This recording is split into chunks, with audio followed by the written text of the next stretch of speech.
রাষ্ট্র ব্যবস্থা দেখতে চাই যেখানে কোনো ব্যক্তি কোনো দল ইচ্ছা করলে তিনি ক্ষমতাকে যা খুশি করবার লাইসেন্স হিসাবে বিবেচনা করবেন না।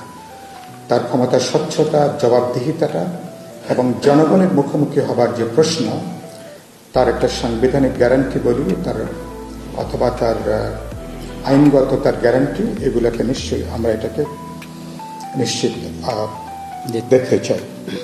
আরেকটা বিষয় উল্লেখ করে যেটা শেষ করব, আমি মনে করি যে জাতীয় ঐক্যমত কমিশনের জন্য একটা ঐতিহাসিক সুযোগ তৈরি হয়েছে ঐক্যমতে আসার।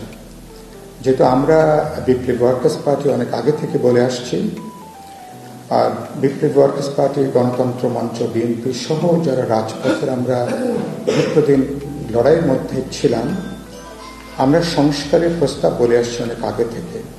ফলে অনেকগুলো পরিবর্তনের ব্যাপারে, রিফর্মের ব্যাপারে, সংস্কারের ব্যাপারে আমাদের মধ্যে একটা বড় দাগের একটা বোঝাপড়া আছে।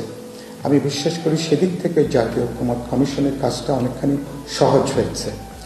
যেহেতু রাজনৈতিক দলগুলোর জনপরিসরে একটা কমিটমেন্ট আছে, জনগণের কাছে আমরা অঙ্গীকার করেছি, আমরা একটা দায়বদ্ধতার বিষয় নিয়ে আসছি, সে কারণে যেটা আমি মনে করি জাতীয় ঐক্যমত কমিশন তারা যদি প্রজ্ঞা, দূরদর্শিতার পরিচয় দিতে পারেন, আমি বিশ্বাস করি এবার আগামী মে মাসের মধ্যে না হলেও আর্লি জুন আমরা দলগুলোর মধ্যে আলাপ আলোচনা করে বোঝাপড়া তৈরি করে আমরা ন্যূনতম জাতীয় ঐক্যের প্রশ্নে আমরা একমত হতে পারব।